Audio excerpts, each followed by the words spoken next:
All right, everybody, we are back. We are back, and we're going to be covering the Jen Wilkin thing on Gospel Coalition. Why honoring the gifts and abilities of women is relevant to de-churching. This is a feminist presentation. She's presenting feminism to you and attempting to convince your women that they should be dissatisfied with the role that women have in the church. And it's really something. And so if you remember where we left off, this guy asked her to describe the process that the village church took when they reevaluated their theology and wrote a position paper allowing women teachers to exercise authority over a man. And, the whole presentation, the whole invitation for Jen Wilkin is really, I've said already a number of times, she's assuming the role of a pastor. You know what I mean? She's saying, I'm not a pastor, I'm not an elder, which, okay, by title, you're not. But everything she talks about doing is the role of a pastor.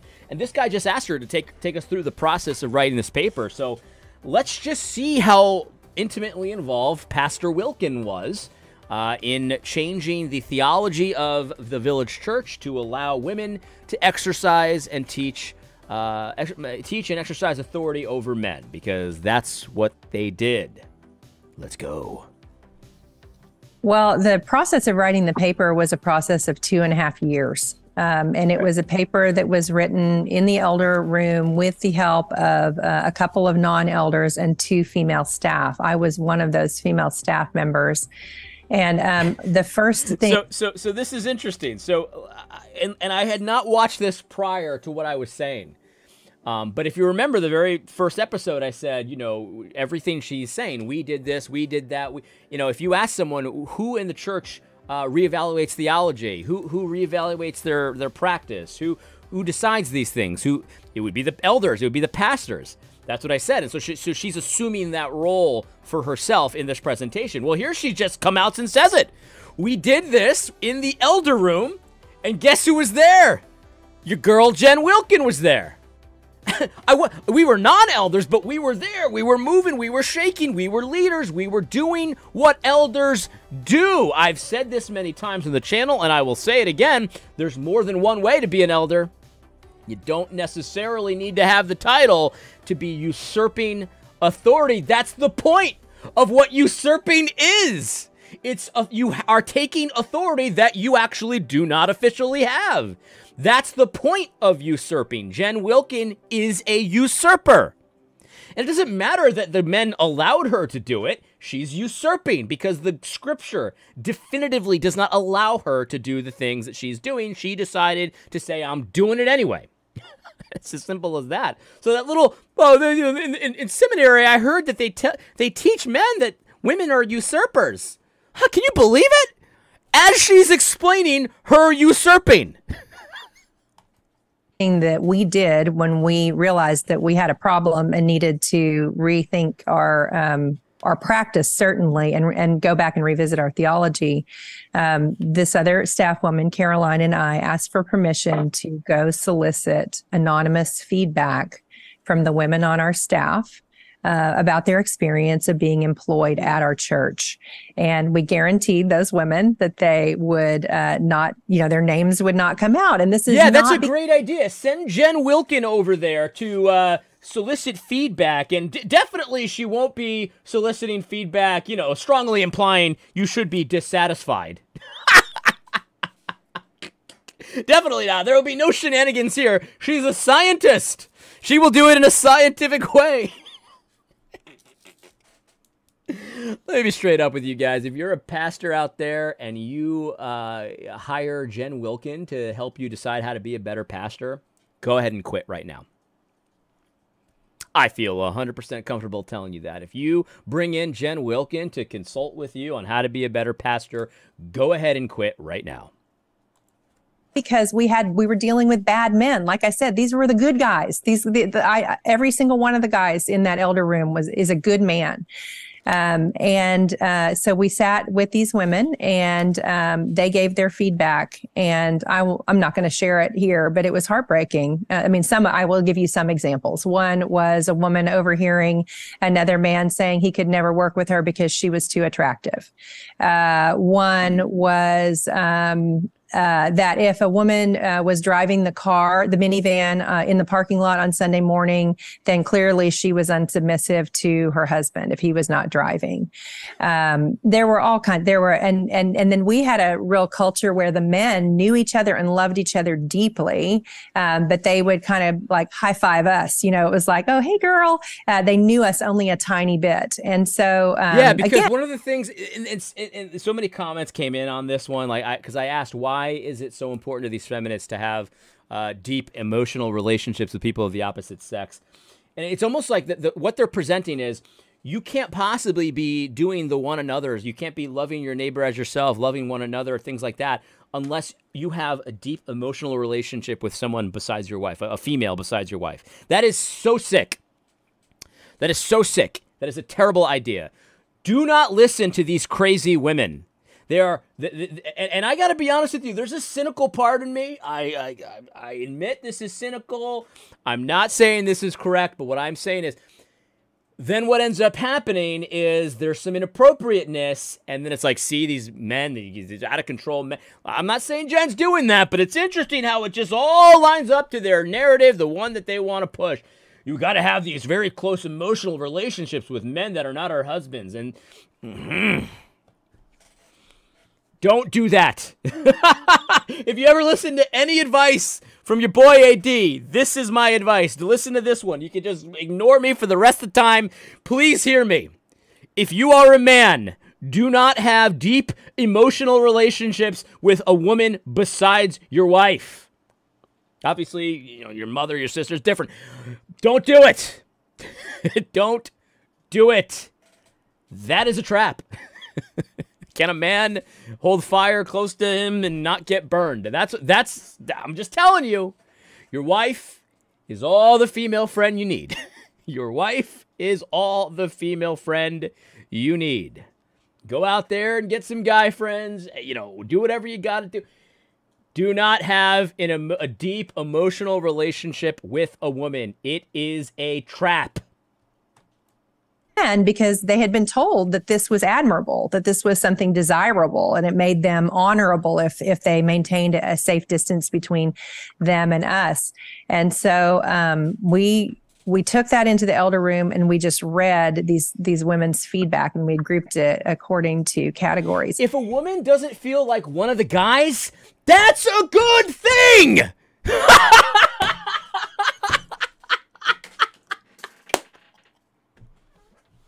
Just because a woman is crying and upset about something doesn't mean the thing she's crying and upset about is something that you need to go and do. Hey, I don't feel like one of the guys. You're not.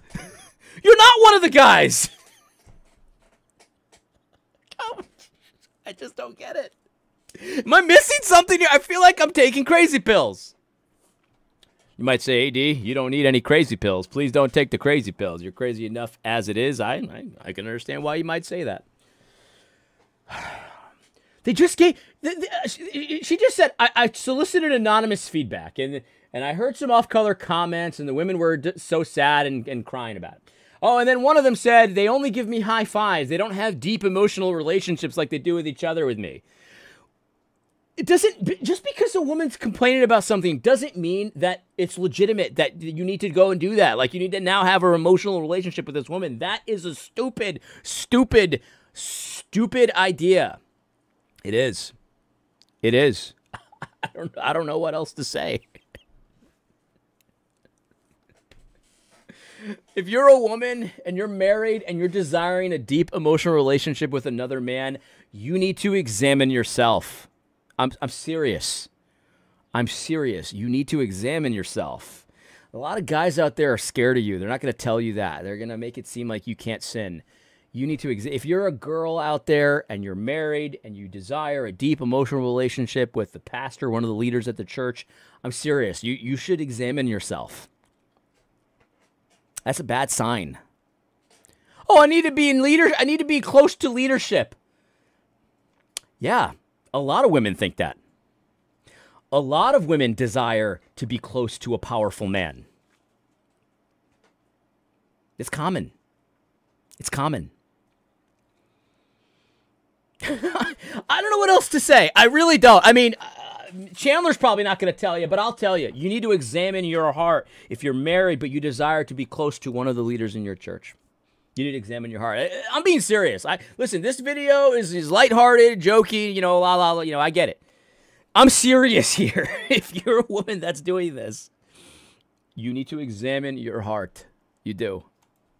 And they were heartbroken.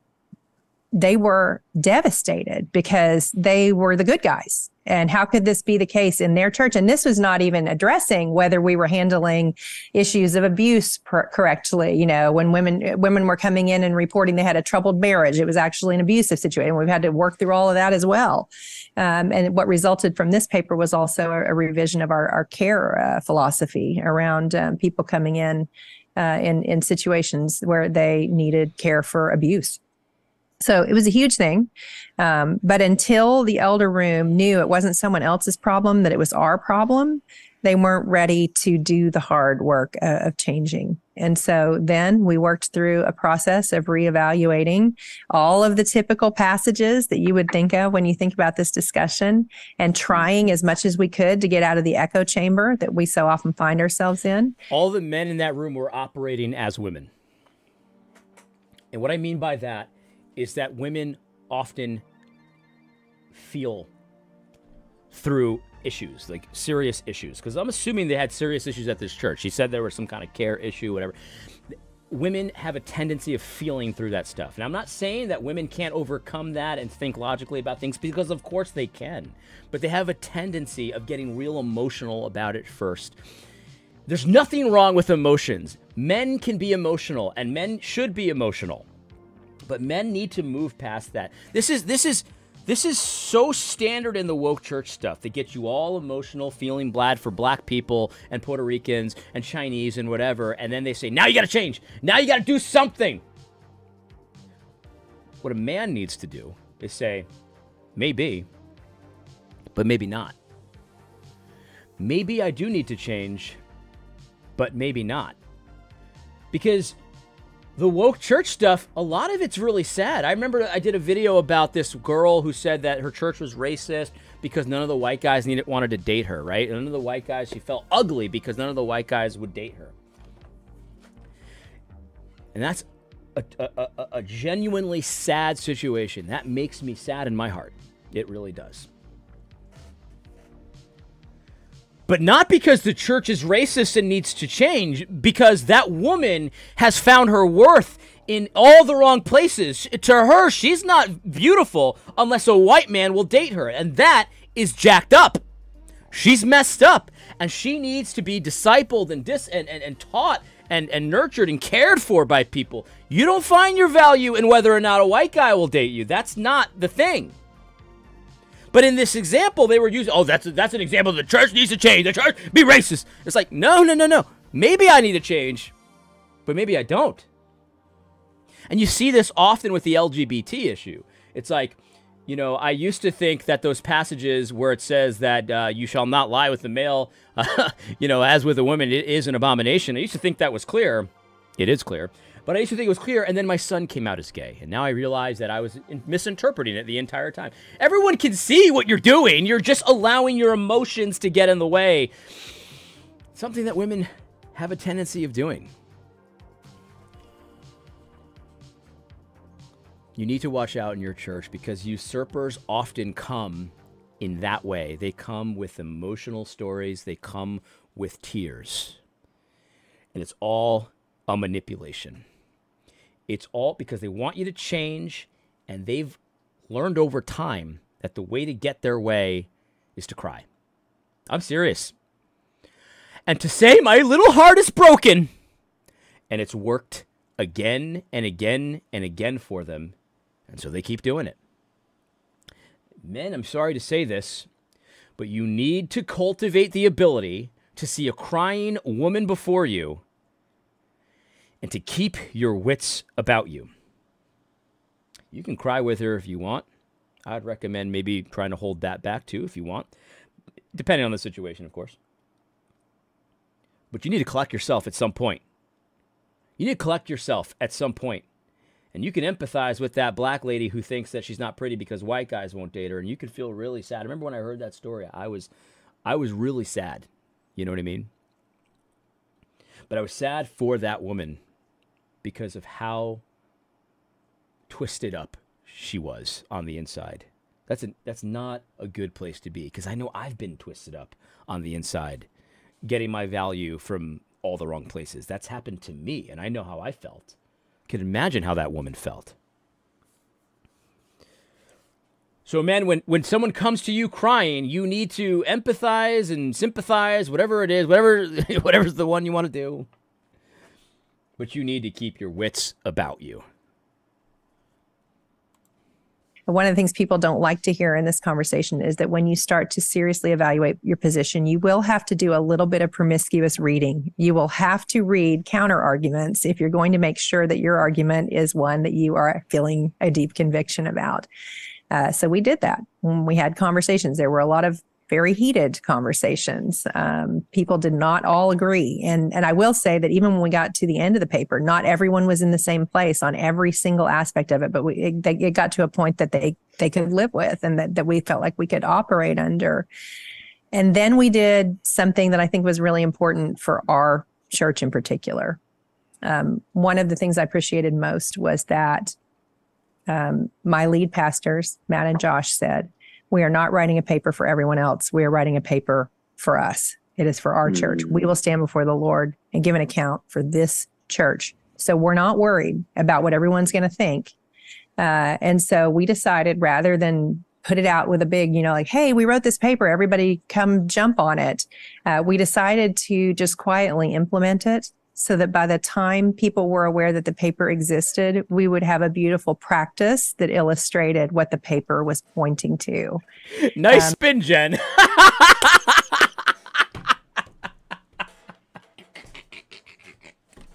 That's a nice spin. But I'm from Brooklyn.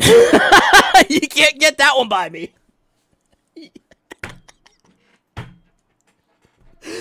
This reminds me of a... You know what I should have said there? There's a quote from Sopranos where Johnny Sack invites him over to his house, like after a very contentious situation, and Tony thinks he's going to whack him there. And he goes, "No offense, John, but I got an IQ of 136. It's been tested."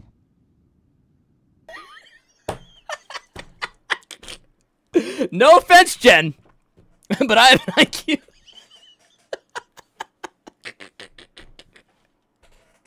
What's funny about that scene too is he ends up going to his house anyway, and the way that Johnny Sack is able to convince him to go there is he says, "I'm not going to kill you with my wife upstairs," and he's like, "All right, I'll go."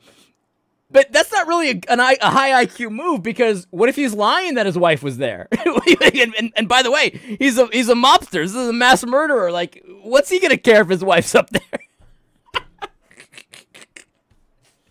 No offense, Jan. I've got an IQ of 136. It's been tested. What actually that's about is we didn't want anyone to know. We didn't want to be criticized. We didn't want to be any pushback. We just wanted to do it, and then it's already done. And then we're already doing it. And then we can claim, "Oh, the practice is beautiful. This is beautiful, God honoring. Don't criticize me." It sounded like you couldn't stand the heat. Oh my goodness gracious. That's a good spin, man. Oh, Jen. Oh, Jen. Let's continue. And we did it. We have it. We went through the whole org chart. I mean, the number of things that we did to try to ensure that we had not marginalized women just out of force of habit, because we're better connected. So much of this is just like the men on our staff, if they have an open role on staff, they know more men. They have trust with men. Those are the first candidates they're going to think of. And so the work that we had to do just around even filling positions that we said, no, this could be a man or a woman. So it's interesting, and I'll stop it here. This will be the end of the video. But she had mentioned how they don't assume that like the elders are enough for all the needs of their church. Their church is too big, and she was using that to say, well, we need a lot. We need women. We're just too big. We need women. But to a guy like me, what that sounds like is that you're just too big. Like, you don't go to God and be like, hey, God, our church is too big for what you've provided. I know you've given us the elders as a gift, but our church is too big. Our elders can't handle it. I mean, it sounds to me like it's just that your church is too big. Your church is too big. You need to shrink it. You need to break it up. You need to do something where the elders can be enough. The elders and deacons, those are the offices. That's what God has given us. If you're too big for that to be enough, don't shake your fist at God. Don't start adding all kinds of nonsense. Don't start trying to bend the rules and things like that, different titles and stuff. I'm the director of evangelism. I'm the director of this. Just do what you change to fit God's prescription. It's not, God doesn't have to change to fit your prescription. You change to fit God's prescription. I hope you found this video helpful. We will be back, as I'm still enjoying this. We're 3/4 of the way through, and I'm still enjoying it. This is a Gospel Coalition miracle. God bless.